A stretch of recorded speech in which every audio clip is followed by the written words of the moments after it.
banyak banget orang tatoan itu nggak mau sholat. Kenapa? Karena dibilang haram sama orang gitu. Wudhu lu tuh nggak sah apa segala macam. Gue tuh pernah kayak gini.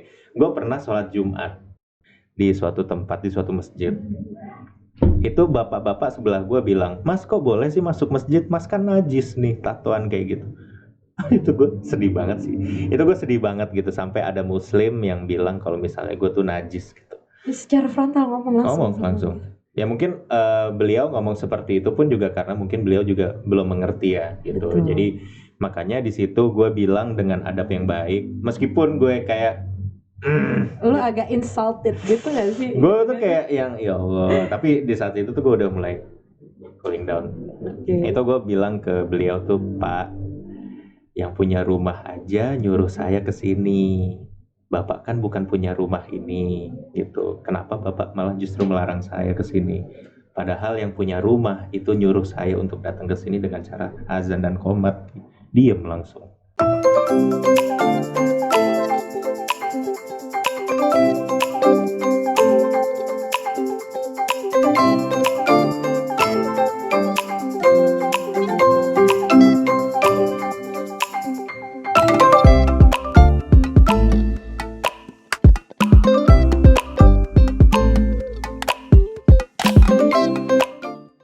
Assalamualaikum warahmatullahi wabarakatuh. Selamat pagi, selamat siang, selamat sore, selamat malam Sobat Asia Live, welcome back to Asia Live Entertainment Channel. Masih sama aku Vika Hamzah. Sekarang kita ada di program Hijrah Story.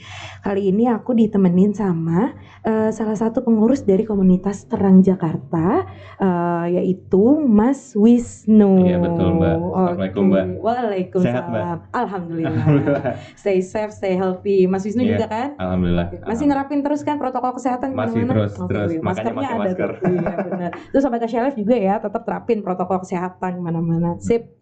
Oke, Mas Wisnu, tadi langsung dari rumah atau dari mana dulu nih? Tadi dari rumah. Kebetulan rumah di daerah selatan Jakarta. Jadi alhamdulillahnya juga jam-jam aman ke sini, jadinya nggak macet. Alhamdulillah. Dulu ya kita bisa ketemu ya. Thank you banget lo udah kesini lo. Sip.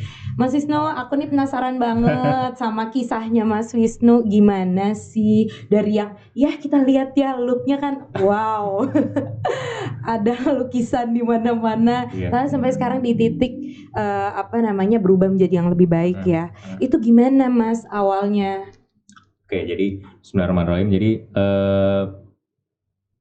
saya itu emang dari dulu itu memang orangnya itu nggak pernah taat aturan. Dari manapun, dari keluarga, dari agama, dari sekolah, ataupun apapun itu. Jadi di saat itu ada peraturan yang dibuat, itu pasti saya langgar. Jadi peraturan dibuat itu untuk saya langgar gitu. Jadi SD sempat di Al-Azhar Kemang, terus habis itu SMP di Al-Azhar Pejaten. Jadi selama kurang lebih 9 tahun itu saya mendapatkan pelajaran-pelajaran Islam yang menurut saya itu amat sangat cukup ya gitu. Dari sholat apa segala macam sampai ngaji pun diajarin, hafalan surat juga banyak. Tapi itu ngebuat saya jadi kayak yang apaan sih gitu. Kenapa? Karena emang pada dasarnya saya itu nggak suka dipaksa orangnya. Ya udah mulai dari situ. Dan satu lagi saya itu orangnya amat sangat pingin tahu. Jadi kalau masalah kepo, gue itu tuh benar-benar kayak yang gue kepo banget sama apapun itu, termasuk sama tato gitu. Nah, untuk ngomongin masalah tato ini, jadi dari kecil itu gue suka banget sama yang namanya jarum suntik. What? Iya, jadi kalau misalnya di sekolah atau di rumah sakit itu gue ngantri untuk disuntik, itu gue pasti maunya yang pertama. Kenapa? Karena gue pingin banget disuntik. Ini unik nih, biasanya kan anak kecil ya, anak kecil itu kan takut banget sama jarum suntik. Ini kita ngomong gue lu aja nggak apa-apa ya, gak apa-apa. Biar santai gitu. Oke, jadi suka disuntik justru. Suka banget. Kenapa? Kok bisa? Feel-nya? Gak tahu, kayak ada sesuatu yang masuk ke tubuh itu rasanya enak banget. Oke. Itu nggak tahu sih, mungkin gue psikopat kali, tapi nggak tahu. Tapi kurang lebih seperti itu. Jadi gue suka banget sama jarum suntik gitu. Itulah kenapa dari jarum suntik itu mempengaruhi ke kehidupan gue berikutnya, termasuk tato dan narkoba mungkin ya. Bisa dibilang kayak gitu. Jadi berawal dari situ dan akhirnya lu kepo sama proses tato gimana dan jadilah seperti ini. Pertama kali umur berapa pasang tato? Pertama kali itu gue bikin tato itu SMA kelas 2 di punggung. Di punggung, biar nggak kelihatan. Biar nggak kelihatan, gitu. Kenapa? Kalau misalnya gue keluar pasti DO gue kan dikeluarin dari sekolah. Ya udah mulai dari situ. Jadi sistemnya kayak gini. Gue pertama kali pakai tato di punggung. Terus habis itu berapa bulan kemudian gue ngeliat kayak, ini kayaknya desainnya bagus nih, kayaknya cocok deh gue taruh di sini. Gitu.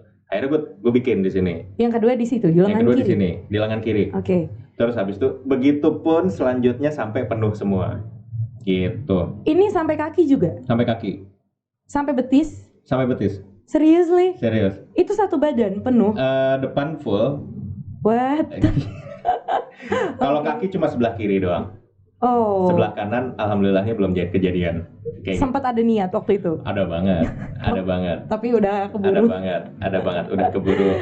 Dikasih peringatan ya mungkin ya. Iya, kayak gitu. Jadi udah full sih, bisa dibilang kayak udah bingung mau naruhnya di mana lagi. Di punggung full juga? Di punggung cuma di bagian atas aja dari full, dari kanan sampai kiri. Oke. Leher juga udah full juga. Itu proses bikin tato sampai full gitu berarti berapa tahun tuh waktu itu? Bertahun-tahun sih, pokoknya terakhir itu bikin tato itu kalau nggak salah di 2015 apa 2016 gitu. Terakhir tato yang gue pasang itu ini Liverpool, karena gue kan pencinta Liverpool kan. Oh, di jari ya? Iya, jadi ada tulisan YNWA gitu, You'll Never Walk Alone Liverpool.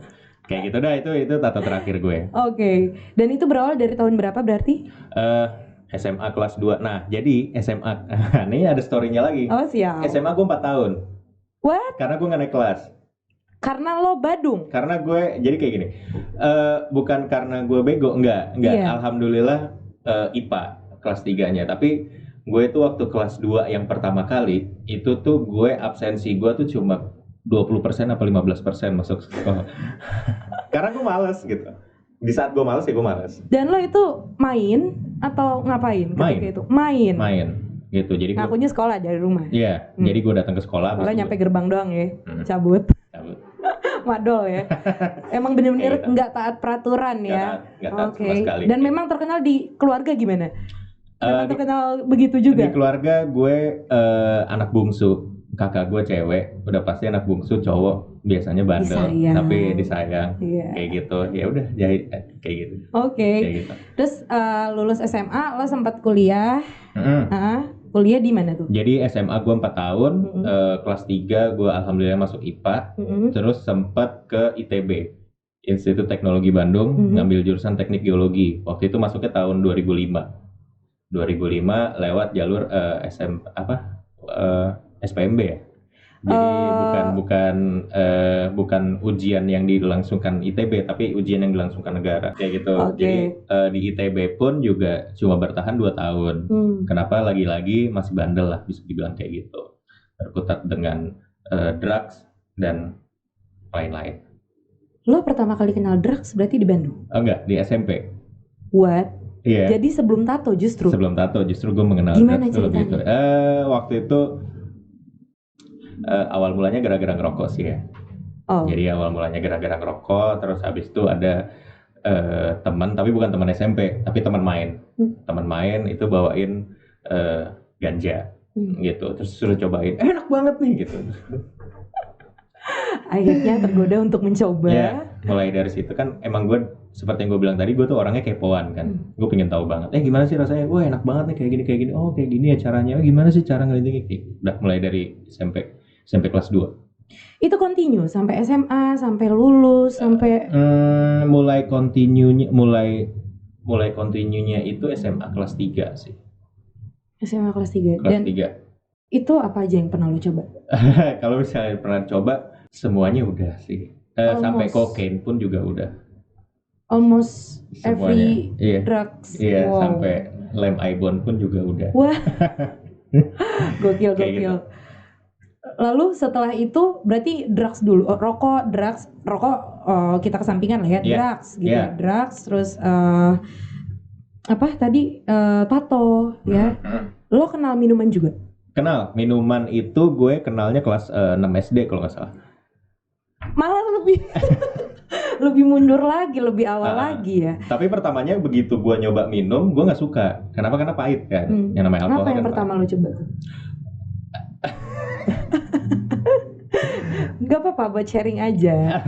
Jadi gue agak-agak lupa sih. Jadi kalau nggak salah itu pertama kali yang gue coba itu Macallan gitu, single malt. Itu kan enak banget kan kalau misalnya pakai es batu pada waktu itu. Oke. Gitu.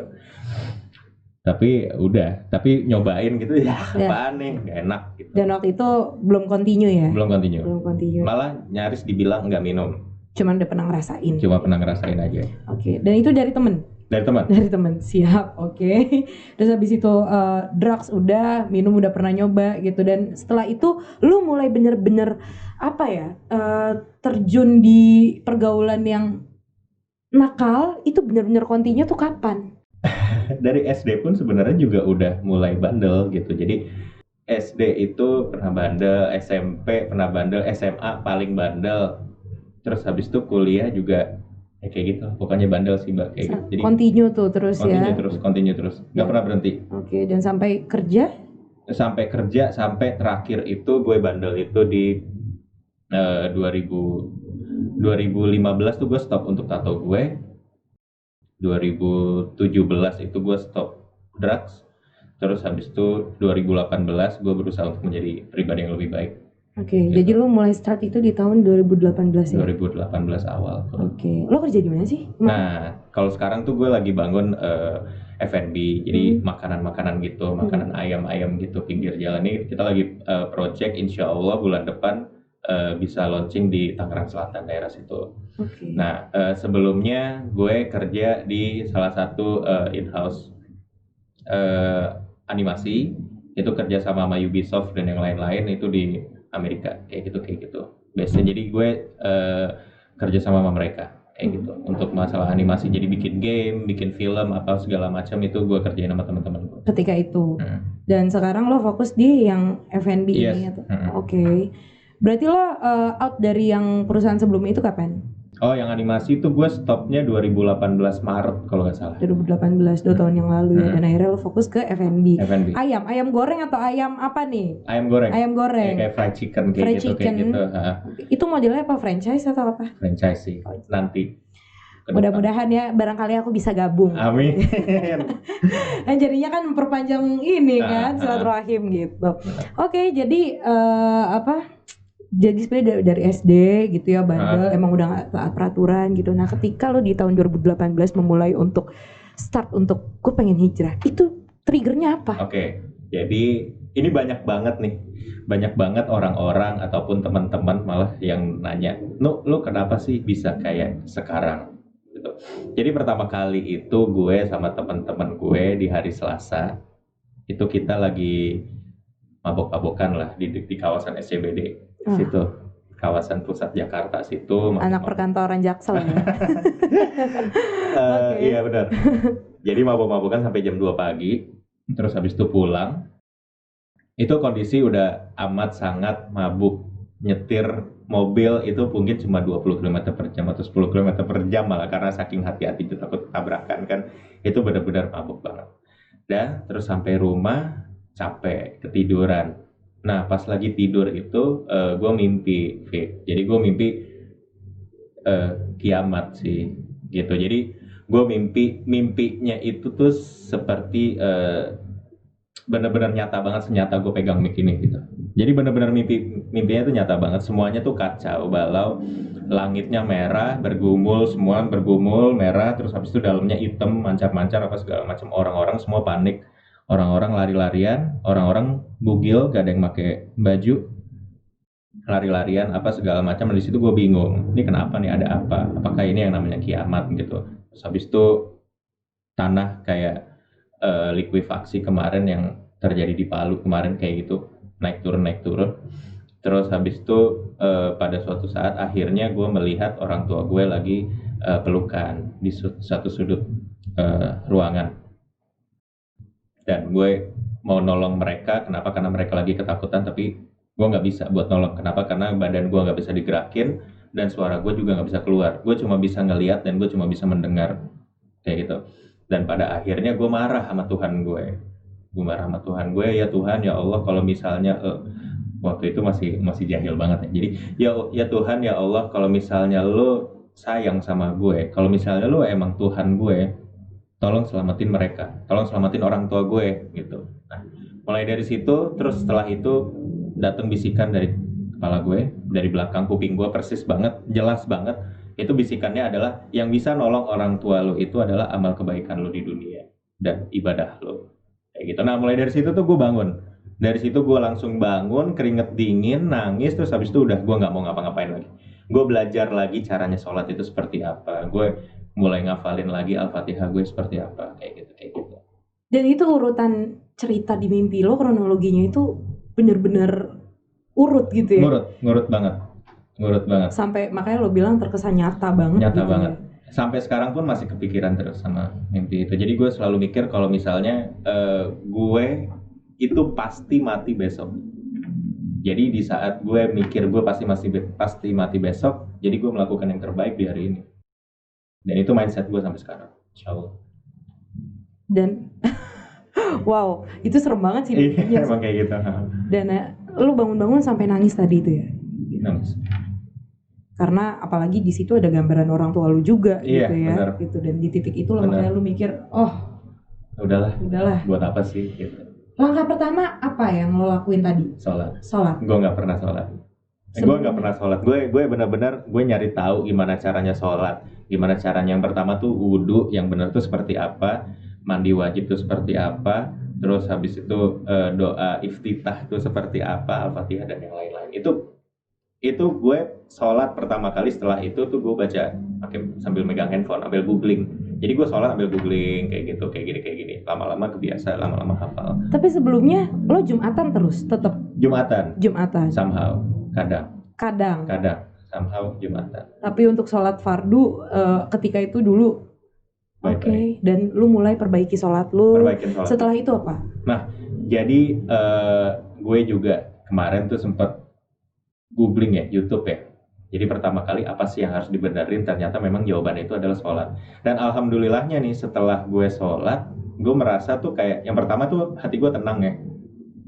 Tenang gitu, kayak habis meditasi apa segala macam, gue tuh tenang. Dan seiring berjalannya waktu semakin baik sholat gue, itu membuat kehidupan gue itu semuanya itu diperbaiki lah sama Allah. Dari aspek kehidupan gue, dari kesabaran gue, dari kualitas gue bertemu sama orang tua gue, dan yang terbaik itu adalah kualitas gue tuh memandang agama gue itu sekarang gitu. Oke. Ketika itu lo langsung terang-terangan menunjukkan bahwa lo berubah atau lo diem? Karena gue malu.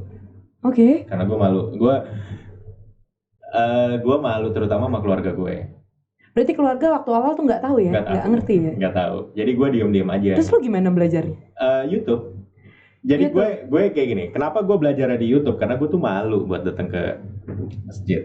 Kenapa? Karena kondisi gue kayak gini. Karena gue takut dikira paling sendal lah atau apa, mualaf atau apa segala macam. Sebenarnya mualaf gue nggak masalah, keren banget menurut gue. Tapi pada saat itu, level itu gue merasa diri gue tuh hina banget gitu, sampah gitu. Jadi makanya gue belajarnya tuh YouTube. Kenapa? Karena gue malu. Dan pada suatu saat teman gue bilang kalau misalnya lu udah lalu belajar tuh kalau mau ngaji lu harus ke masjid. Kenapa? Lu bisa interaksi sama ustadznya langsung, lu bisa nanya kok setelah kajian atau apa segala macam. Nah itu akhirnya gue memberanikan diri untuk datang ke kajian pertama gue. Itu kajiannya Terang Jakarta. Nah itu Terang Jakarta di daerah Bintaro, isinya anak muda semua. Emang gue sengaja ngincer yang anak muda semua gitu kan, biar kalau orang tua kan takutnya gimana gitu kan kalau ngeliat gue. Ya udah akhirnya gue datang, terus habis itu gue mikir di situ, ini kayaknya keren banget ya kalau gue bisa jadi part of Terang Jakarta. Kerennya itu adalah gue bisa menghabiskan sisa masa hidup gue itu untuk berbakti sama agama gue. Itu ditambah juga kalau gue lihat-lihat anaknya anak muda juga yang punya problem-problem yang sama mungkin sama kayak gue. Jadi kita tukar pikirannya juga enak. Apa segala histori yang hampir sama gitu ya jadinya. Nah itu gue pertama kali datang ke kajian gue pakai lengan panjang, terus habis itu kemeja lengan panjang, cuma kurang bawa map doang buat ngelamar kerja. Kayak orang mau interview ya. Iya, kayak gitu. Oh gitu. Itu pertama kali makanya lo ketemu sama Terang Jakarta. Iya. Gitu ya. Infonya dari siapa? Dari temen atau lo emang cari tahu sendiri? Dari teman gue. Jadi teman gue tuh bilang, "Nu, nih ada kajian dikasih flyer." Gitu. Oke. Ya udahlah, gue bismillahirrahmanirrahim gue jalan. Udah pas gue jalan itu setelah 2 kali gue kajian di Terang Jakarta, gue dirangkul sama teman gue namanya Mario. Nah, mulai dari situ tuh gue mikir kalau misalnya Islam itu nggak ngejudge gitu. Jadi mau kayak gimana pun bentuk gue, kalau misalnya dirangkul itu gue pasti merasa nyaman. Nah, udah mulai dari situ gue merasakan kalau Terang Jakarta ini mungkin salah satu keluarga kedua gue setelah keluarga inti gue, kayak gitu. Jadi makanya gue sekarang nyaman banget sama mereka dan alhamdulillah sampai sekarang menjadi pengurus Terang Jakarta. Itu berarti tahun berapa ketika lu gabung sama Terang?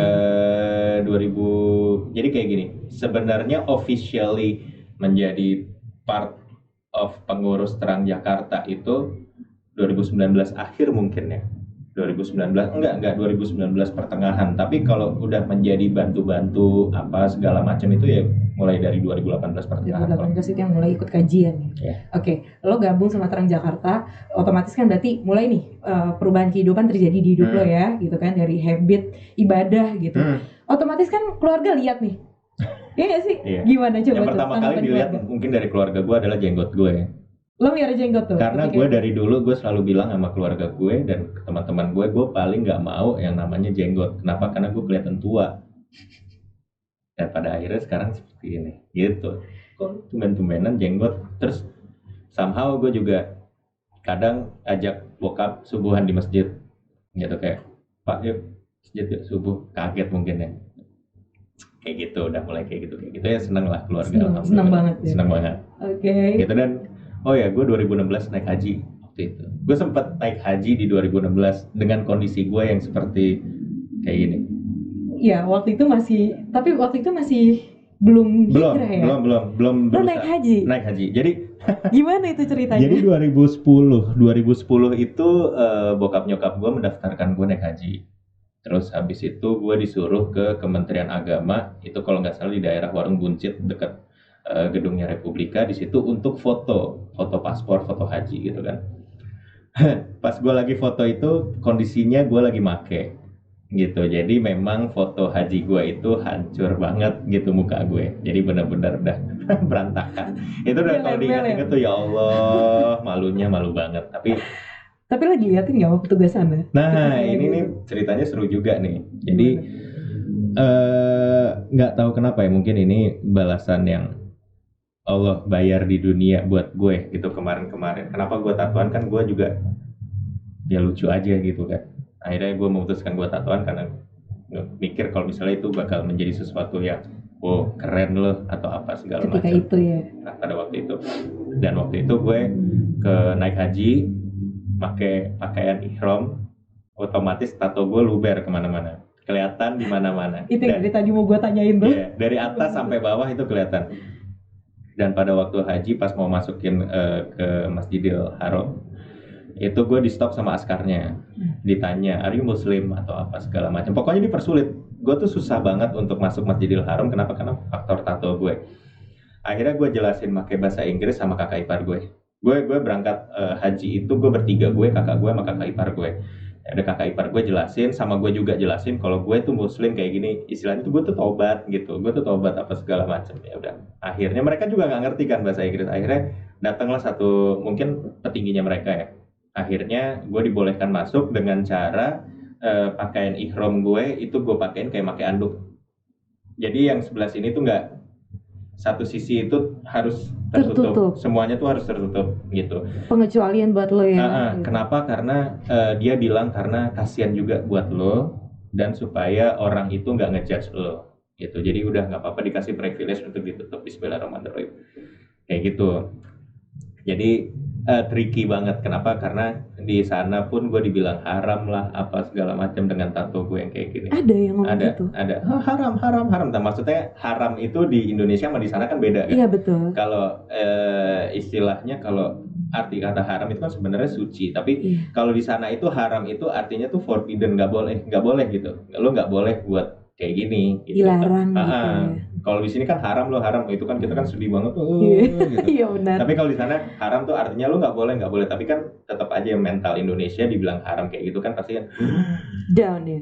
Tapi banyak juga nggak sih yang kayak lo di sana? Ada. Ternyata setelah gue berjalan dari hari ke hari, gue menemukan ada orang yang mukanya tuh full tato gitu. Kayaknya orang Afrika sih gitu. Tapi mereka itu menutupi dengan kayak kerudung gitu. Okay. Terus ada yang lebih parah lagi, orang Rusia gede banget, itu putih, tatonya itu gambar salib. Terang. Dan dia terang benerang jelas gitu ya, begitu. Gitu. Berarti di situ gue mikir, oh ternyata ujian gue ini nggak ada seberapanya dibanding mereka. Kayak gitu ya, alhamdulillah gue bisa melewati 40 hari ibadah haji gue itu dan alhamdulillah selamat sampai Jakarta. Tapi ketika ibadah haji itu lo bener-bener nggak nekat kan? Nggak nekat, iya kan ketika itu kan lo belum hijrah nih, maksudnya masih minum, masih ngedrugs, tapi nggak nekat kan tetap ngedrugs atau apa gitu ketika di sana? Nggak, karena nggak ada. Karena nggak ada alasannya. Iya, kalau ada gimana? Kalau ada mungkin bisa make gue. Karena ketika itu lo berangkat haji bukan karena kemauan lo? Iya, karena didaftarin. Ketika itu lo sempat nolak nggak sih?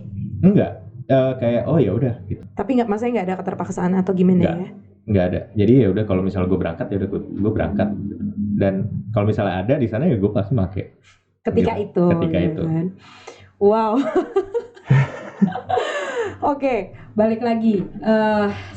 Perubahan yang gue penasaran sih sama perubahan kayak lo pekerjaan gitu kan, dari tadinya kan lo kan di perusahaan animasi ya, terus sekarang ke F&B gitu, dan apa perubahan kehidupan apalagi gitu yang selain itu yang lo rasain gitu ketika setelah after hijrah?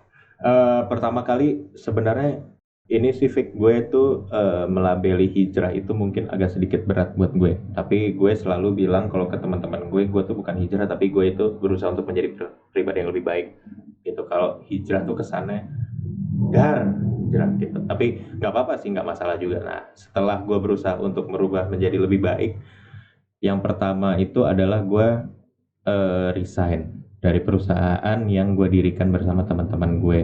Sorry gue potong, sorry nih ya. Perusahaan animasi ini lu bangun sendiri sama teman-teman lu? Bangun. Tapi alhamdulillahnya emang dari pertama kali bangun tuh relasinya udah banyak banget, linknya tuh udah banyak banget. Jadi kemarin tuh alhamdulillah company kita tuh bisa melesat jauh ke atas. Jadi lu resign dari kantor yang lu bangun sendiri? Iya. Nah, jadi waktu itu tuh gue kalau masalah salary tuh per bulan tuh bisa sampai 3 digit lah. 3 digit, terus habis itu juga semuanya ada apa segala macam, tapi akhirnya gue memutuskan untuk resign. Bukan berarti keputusan gue ini artinya adalah kalau misalnya menganimasi sesuatu itu haram atau enggak sih, tapi itu menjadikan pilihan gue. Kenapa? Karena ada statement di Al-Quran tuh kalau misalnya kita sebagai makhluk itu nggak boleh untuk menggambar makhluk gitu. Nah sedangkan gue itu bukan hanya menggambar, tapi gue berusaha untuk menghidupkan makhluk itu dari animasi. Tapi itu merupakan opini gue, dan opini gue itu gue ambil kenapa? Karena gue amat sangat hati-hati. Jadi bukan berarti teman-teman gue mungkin yang bekerja di Nusa sekarang di Little Giants itu gimana enggak gitu, bagus justru. Tapi itu merupakan opini gue aja supaya gue nggak ngambil animasi itu. Lo nggak mendiskreditkan? Enggak, keren banget malah justru.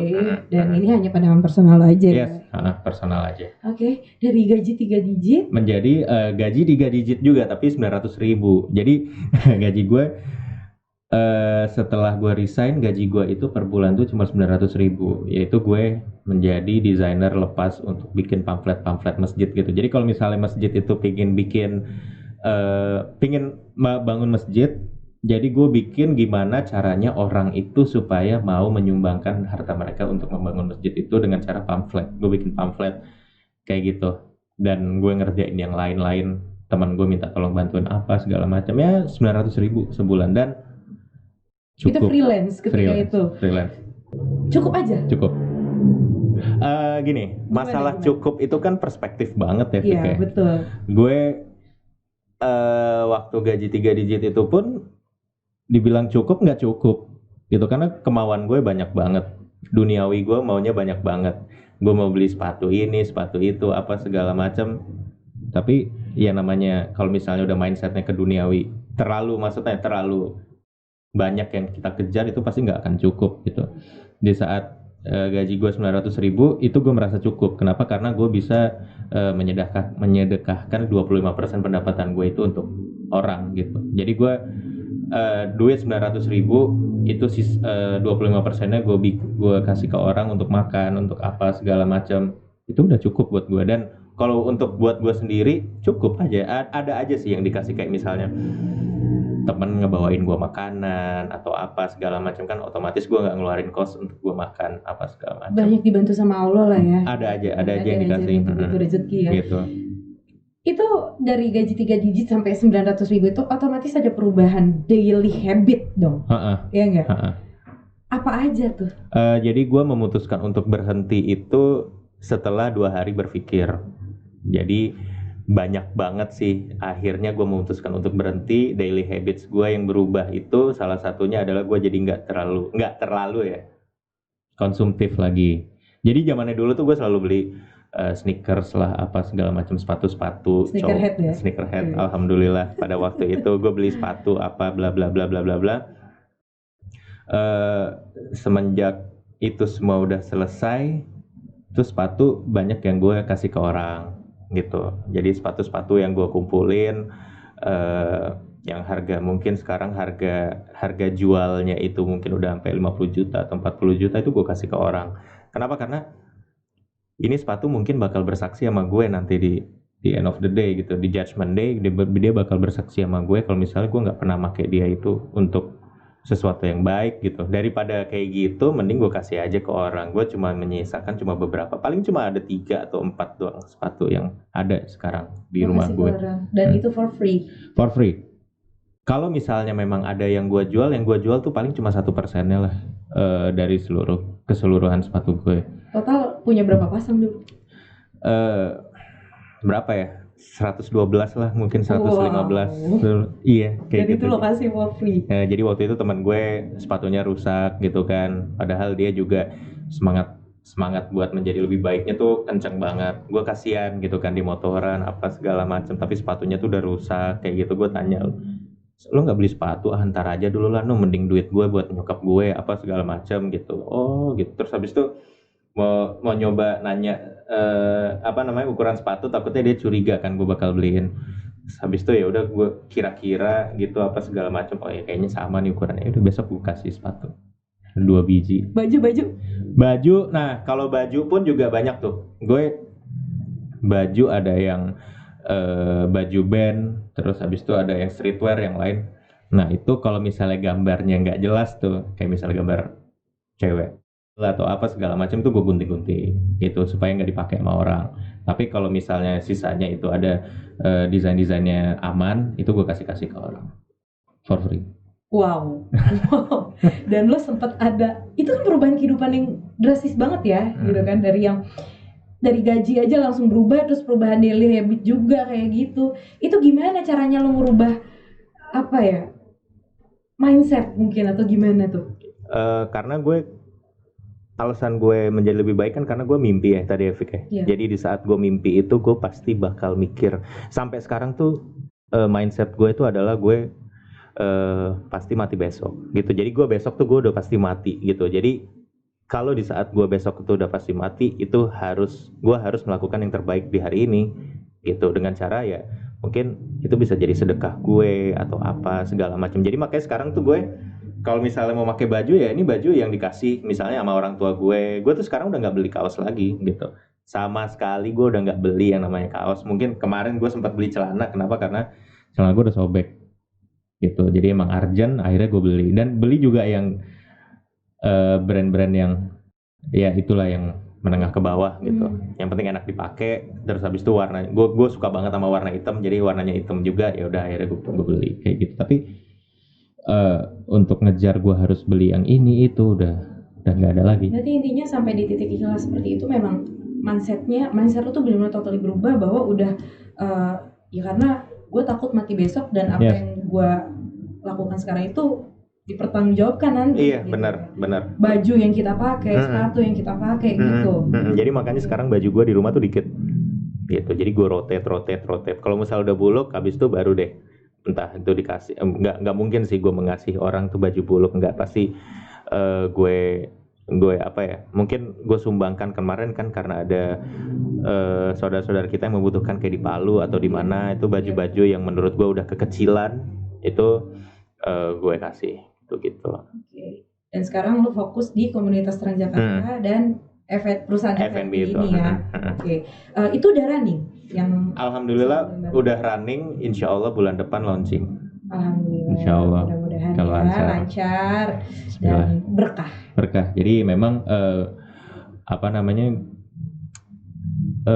dulu tuh gue emang selalu pingin perusahaan tuh yang berguna gitu buat masyarakat sekitar gue, apapun itu, tapi harus ada bergunanya, entah itu apalah nanti ke depan kayak gitu. Untuk karyawan gimana? Lo ngerekrut karyawan tuh gimana? Nah, ngerekrut karyawan tetap sih ada HRD-nya untuk yang ngerekrut kayak gitu. Terus ada teman gitu loh, hire. Iya, jadi pertama kali di saat membangun perusahaan itu pasti gue memberdayakan teman-teman gue yang jobless. Apalagi setelah COVID-19 ini kan teman-teman banyak banget kan yang tiba-tiba jadi hilang pekerjaannya apa segala macam. Nah itu gue tarik-tarikin kayak gitu supaya bisa ya tetap dapur dia juga tetap ngebul lah. Bagus. Mudah-mudahan berkah terus tuh. Amin. Terus ketika lu di Transjakarta ini lo pegang apa sih? Nah jadi alhamdulillahnya di Transjakarta sekarang gue bagian humas nih, hubungan masyarakat. Jadi kenapa gue ditunjuk sebagai humas, karena yang tampilan gue seperti ini gitu. Jadi alasannya itu? Mungkin salah satu alasan dari teman-teman menunjuk gue sebagai humas mungkin seperti itu. Kenapa? Karena gue emang pada dasarnya tuh gue seneng ngobrol sama strangers gitu. Kalau misalnya ada kajian Transjakarta, terus habis itu ya gue ajak ngobrol aja, Mas dari mana gitu, sama siapa kesini, gimana dan gue nggak tahu kenapa ya, mungkin orang-orang tuh melihat gue seperti ini jadi membuat mereka tuh nyaman ngobrol sama gue. Feel safe. Bener. Jadi kayak bener-bener kayak aduh nih kayaknya nih orang nih dulunya rusak banget nih apa segala macam. Udahlah gue ngomongnya sama dia aja gitu. Iya. Karena kan orang Indonesia mayoritas ya orangnya kan stereotype banget gitu. Kalau di saat lo ngelihat orang tanpa mendiskreditkan orang-orang yang bener-bener full anak rohis banget, kalau orangnya model-model gue itu kayak mau ngobrol tuh segan gitu, kayak aduh gue nanti diceramahin lagi atau apa. Tapi sebenarnya gue tuh butuh jawaban. Nah itulah di situ gue hadir sebagai humas Transjakarta untuk istilahnya tuh penanganan umat gitu. Dan dari cara lo juga ngobrol sih lebih enak juga gitu loh, lebih bisa ngerangkul sih gitu. Jadi menurut gue sih cocok sih. Ya alhamdulillah mbak kayak gitu. Kita juga pingin banget sih sebenarnya ngerangkul teman-teman tuh, terutama gue tuh pingin banget ngerangkul teman-teman yang satu tipe sama kayak gue yang tatoan. Tapi karena kayak gini mbak, banyak banget orang tatoan itu nggak mau sholat. Kenapa? Karena dibilang haram sama orang gitu. Wudhu lu tuh nggak sah apa segala macam. Gue tuh pernah kayak gini, gue pernah sholat Jumat di suatu tempat, di suatu masjid. Itu bapak-bapak sebelah gue bilang, Mas kok boleh sih masuk masjid, Mas kan najis nih tatoan kayak gitu. Itu gue sedih banget sih. Itu gue sedih banget gitu, sampai ada muslim yang bilang kalau misalnya gue tuh najis gitu. Secara frontal ngomong langsung. Ya mungkin beliau ngomong seperti itu pun juga karena mungkin beliau juga belum mengerti ya gitu. Betul. Jadi makanya di situ gue bilang dengan adab yang baik, meskipun gue kayak lu agak insulted gitu gak sih? Gue tuh kayak yang ya Allah, tapi di saat itu tuh gue udah mulai cooling down. Itu gue bilang ke beliau tuh, Pak, yang punya rumah aja nyuruh saya ke sini. Bapak kan bukan punya rumah ini gitu. Kenapa Bapak malah justru melarang saya ke sini? Padahal yang punya rumah itu nyuruh saya untuk datang ke sini dengan cara azan dan qomat. Diem langsung. Gitu. Jadi iya kayak gitu istilahnya, mereka bapak itu nggak punya wewenang untuk melarang gue itu ke masjid gitu. Justru Allah lah yang memanggil gue itu untuk sholat di masjid kayak gitu. Udah mulai dari saat itu udah sholat Jumat, selesai sholat bapaknya itu minta maaf sama gue. Kayak gitu. Jadi perspektif orang aja sih. Betul. Dan di situ juga mungkin lo jadi apa ya, mencoba membantu untuk, ya kan berarti kan ilmunya belum gitu ya si bapak itu, jadinya lo termasuk yang bisa bikin orang-orang seperti bapak itu jadinya berpikir untuk lebih luas lagi gitu ya nggak sih? Iya, sebenarnya gue juga ilmunya juga masih sampai sekarang pun juga ilmu masih cetek banget, tapi gue mencoba untuk menganalogikan aja kemarin kayak gitu. Kalau misalnya emang Tuhan gue nyuruh gue datang ke masjid, kenapa lo yang bukan punya rumah ini dan kenapa lo yang sebagai hamba itu melarang gue ke masjid? Iya, benar. Gitu. Nah itu yang pingin gue dekatkan ke teman-teman tatoan juga gitu. Udah yang penting lo sholat aja dulu, bodo amat deh kalau misalnya lo dibilang wudhu lo nggak masuk lah, nggak masuk kulit lah, apa segala macam airnya. Udah yang penting lo sholat dulu gitu. Okay. Bukan kapasitas manusia untuk ngejudge lo. Bener, yang penting tunaikan dulu kewajiban lo gitu kan. Iya, kayak gitu. Tapi lo ada niat ngapus tato nggak? Enggak. Kenapa? Karena yang pertama itu jadi kayak gini, kemarin itu sempet sih gue pingin ngilangin, dan ini banyak banget. Kemarin itu gue googling kan, begitu berubah menjadi lebih baik tuh gue googling berapa biaya menghapus tato. Oke, gue cari yang paling mahal itu ada di Singapura. Itu total kalau badan gue udah ukur nih pakai penggaris badan gue. Itu per senti ya? Per senti. Nggak salah ya. Per senti. Jadi total tuh kayak kurang lebih 2,5 miliar untuk gue hapus tato gue. Wow. Gitu. Jadi gue mikir, ya Allah 2,5 miliar mending gue beli rumah gitu. Tim mending gitu. Jadi mending gue beli rumah 2,5 miliar. Tapi ada juga sekarang teman-teman gue juga itu yang ngebuka jasa tato, hapus tato gratis itu. Jadi kalau mau ngapus tato gratis, lo dengan setoran surat, hafalan surat lo, ya udah dihilangin. Gitu tato. Tapi kalau ngilangin tato kan nggak mungkin kalau misalnya sekali ngilangin itu dia bakal langsung hilang, enggak. Tapi emang harus berkala. Proses ya, banyak prosesnya ya. Bisa sampai 10 kali atau 13 kali. Katanya sakit ya? Sakit, 2 kali lebih sakit dibanding ditato. Ya, wow. Dan yang paling susah dihilangin tuh warna merah sama warna hijau. Dan itu lo ada yang warna merah? Banyak banget. Merah hijau semua, malah hampir semua ya. Kayak gitu, jadi makanya dan itu kan sakit kan. Ya gue menilai teman-teman gue yang menghilangkan tato itu keren banget. Kenapa? Karena itu bentuk ikhtiar mereka, bentuk usaha mereka gitu. Tapi kalau gue bismillahirrahmanirrahim, gue berusaha untuk ikhtiar di jalur yang lain aja, gitu. Dengan ikhtiar, dengan gue nggak mau nambah lagi. Balik lagi, ini kan pandangan personal ya, pilihan masing-masing juga. Terus pernah nggak sih lo ketika di titik paling down nih, after lo berubah menjadi lebih baik gitu, apa ya, lo benar-benar susah nih hidup lo gitu. Maksudnya susah dalam artian kayak, apalagi lo berubah nih kan dari segi finansial gitu kan. Itu lo pernah nggak sih ada di titik, aduh kok gue nelangsa banget ya, aduh gue pengen ninggalin hijrah gue, ibarat kata gitu. Pernah nggak di titik itu? Pernah banget. Jadi waktu itu gue salah satu titik terberat gue itu adalah di saat gue cuma punya uang 20.000 dan gue belum makan. Terus habis itu gue mikir, kalau misalnya gue balik lagi ke dulu, itu banyak banget teman-teman gue yang mau nampung gue apa segala macam.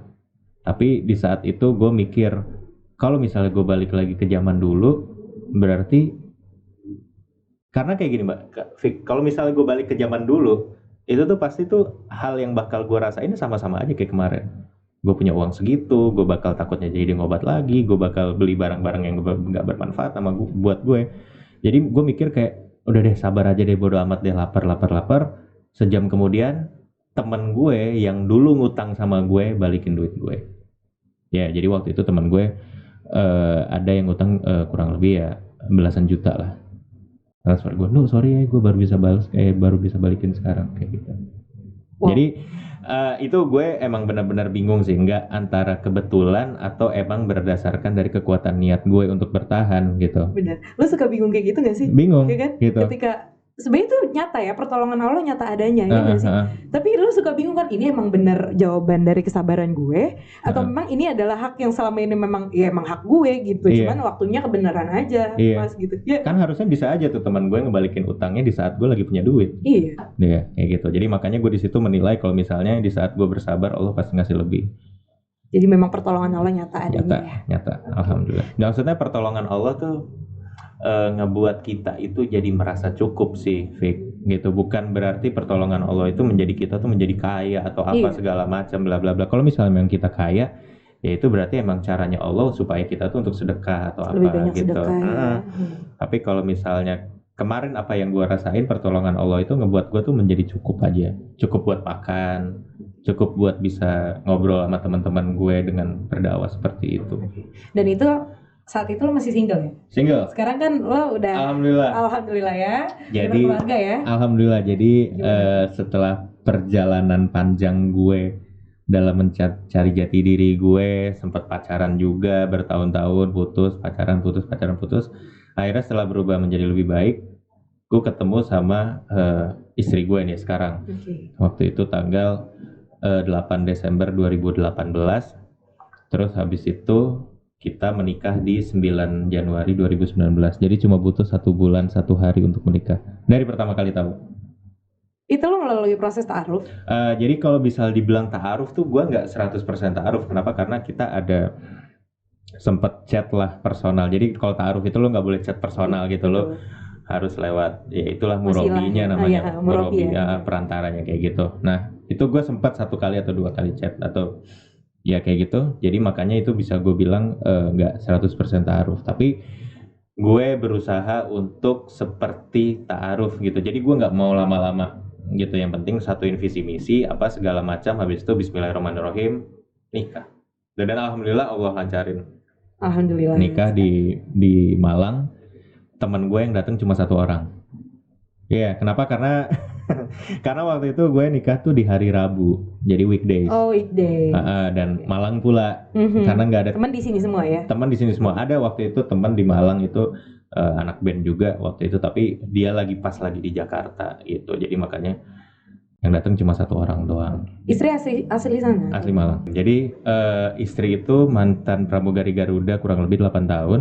Terus habis itu menjadi pramugari Saudi Airlines. Jadi setelah menikah, jadi kayak gini, istri itu resign. Setelah resign, dia itu melamar kerja di Saudi Airlines. Nah, setelah diterima di Saudi Airlines, itu dia menikah sama gue. Oh, jadi menikah ketika itu udah di Saudi Airlines. Di Saudi, tapi statusnya belum berangkat ke sana. Akhirnya setelah menikah itu berangkatlah dia. Jadi kita long distance. Sempat LDR. Berapa ribu kilometer lah. Tuh. Berapa lama itu? setengah tahunan. Wow. Setengah tahunan LDR. Jadi dari sana dia balik ke sini itu sebulan sekali gitu. Oke. Capek sih gitu. Tapi ya alhamdulillahnya sekarang istri sudah mengandung. Jadi mengandung dia resign dari Saudi Airlines. Terus habis itu udah sekarang jadi housewife. Full ibu rumah tangga sekarang ya. Alhamdulillah. Sekarang anak udah usia berapa? Usia 5 bulan. Ini ya perempuan nih? Perempuan. Wih, alhamdulillah, mudah-mudahan sehat terus ya sekeluarga ya. Oke. Terus nih, apa perbedaan signifikan yang Mas Wisnu rasain dari sebelum berubah sampai sekarang di titik ini? Apa sih yang paling dirasain? Yang paling gue rasain dan yang paling berpengaruh banget sama hidup gue itu adalah gue membiasakan diri untuk selalu berprasangka baik sama orang. Apapun itu.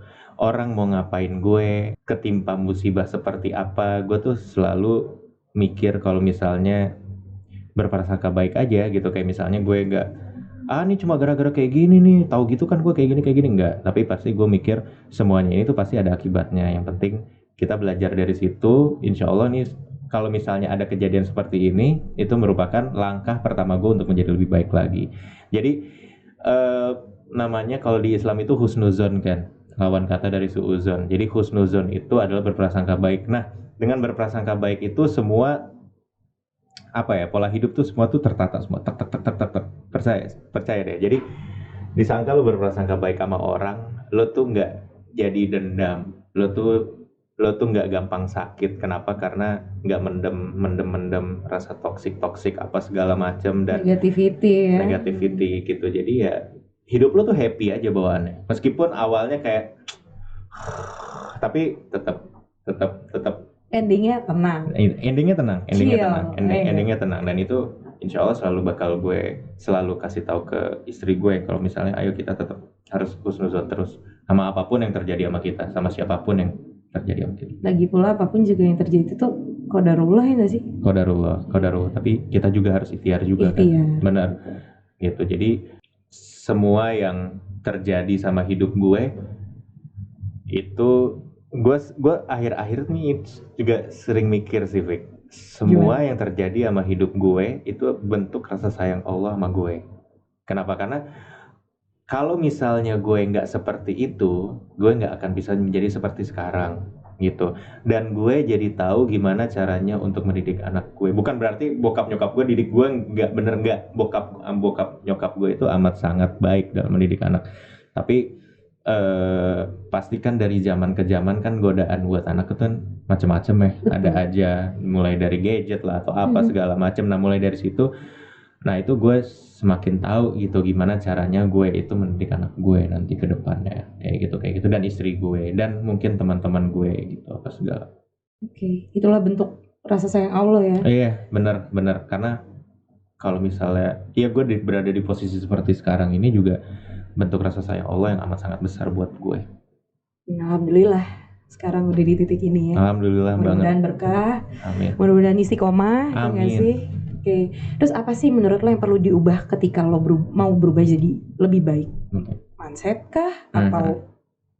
Banyak yang nanya, gue tuh pingin banget gitu berubah jadi lebih baik gitu.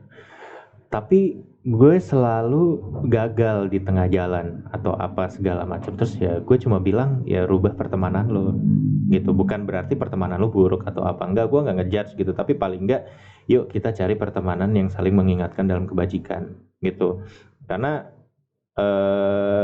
otomatis tuh teman-teman lo nanti yang ngingetin lo ke kebajikan di surga nanti pasti pada manggil-manggil lo gitu. Gue udah pernah sholat bareng sama dia, ayo angkat dia ke surga ya Allah, kayak gitu. Jadi pertemanan itu menurut gue 80% lah, 100% lah bisa dibilang kalau itu tuh berpengaruh banget sama pola hidup lo gitu. Kayak misalnya lo temenan sama tukang parfum, lo bakal cepatan wanginya apa segala macam. Tapi emang bener banget. Jadi lo pertemanan tuh benar-benar harus lo jaga banget, dan yang pasti itu akan menjadi zona nyaman lo nanti ke depannya. Kenapa? Karena sekarang itu pasti zona lo tuh lagi zona nyamannya banget lo berteman sama teman-teman yang mungkin masih suka minum lah atau apa segala macam kayak gitu. Tapi di saat lo berusaha keluar dari zona nyaman lo, menjemput zona nyaman yang lain yang lebih baik, itu insya Allah bisa mempertahankan semua niat lo yang di awal.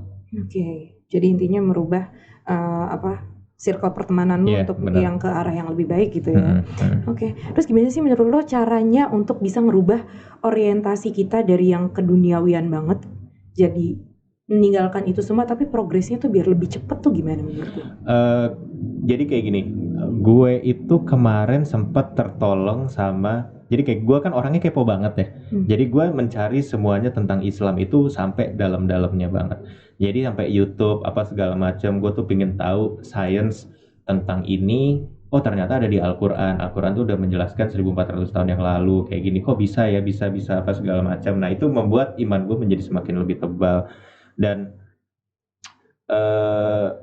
ya dengan sains buktinya sains itu tuh ngebuat gue menjadi lebih yakin akan Islam ini gitu. Dan yang pasti banget waktu itu gue ketemu sama satu artikel yang dimana hidup di dunia itu mungkin cuma 1 senti, sedangkan hidup di akhirat itu mungkin ada berapa ratus kilometer ke depan gitu. Jadi timelinenya tuh seperti itu, dunia tuh cuma dikit banget segini, terus habis itu ke depannya itu tuh udah eternal gitu, udah abadi, udah nggak bakal bisa mati lagi. Nah posisi yang menentukan kita untuk eternal itu adalah yang di sini, yang kecil ini gitu.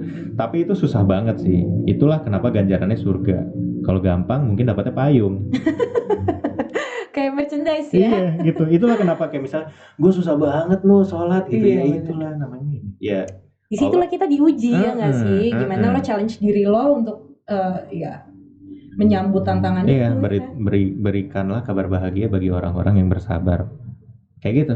Jadi kenapa berat ya, emang ganjarannya surga men. Jadi kalau misalnya gampang ya paling ya apa ya, Ya itulah, emang dunia kan tempatnya. Sebenarnya dunia itu tempatnya apa? Kita bersusah. Iya. Kita bersusah payah dan segala ketidaknyamanan karena ganjarannya nanti surga, ya kan? Yeah. Masya Allah. Keren. Dan untuk teman-teman Sobat Asia Live yang kalau misal mau gabung ke Terang Jakarta, open ya? Langsung aja ke Instagramnya Terang Jakarta. Instagram ya, bisa ya. Jadi Terang Jakarta tuh ada banyak sih, Fik. Jadi ada Terang Jakarta, ada Terang Bandung, Terang Malang, sama Terang Jogja, ada 4. Okay. Ada 4 kota. So far 4 kota nih? 4 kota, tapi pusatnya di Terang Jakarta. Di Jakarta, okay. Jadi langsung gabung aja, bisa DM di Instagram ya. Oke, thank you banget nih buat sharingnya Mas Wisnu, cerita-ceritanya, belajar juga nih gue. Iya, mudah-mudahan berkah, mudah-mudahan istiqomah gitu ya. Doain gue juga ya, mudah-mudahan istiqomah. Dan thank you banget untuk Sobat Asia Live udah nontonin video aku sama Mas Wisnu ngobrol-ngobrol kita nih seputar berubah menjadi karya yang lebih baik, dan mudah-mudahan bisa bermanfaat untuk Sobat Asia Live. Thank you for watching, and jangan lupa di like, comment, subscribe, dan juga di share. Terus mampir ke channel Asia Live Entertainment dan jangan di skip videonya ya kalau nonton. Dan thank you for watching. See you on our next video. Wassalamualaikum warahmatullahi wabarakatuh. Stay safe and stay healthy. Goodbye.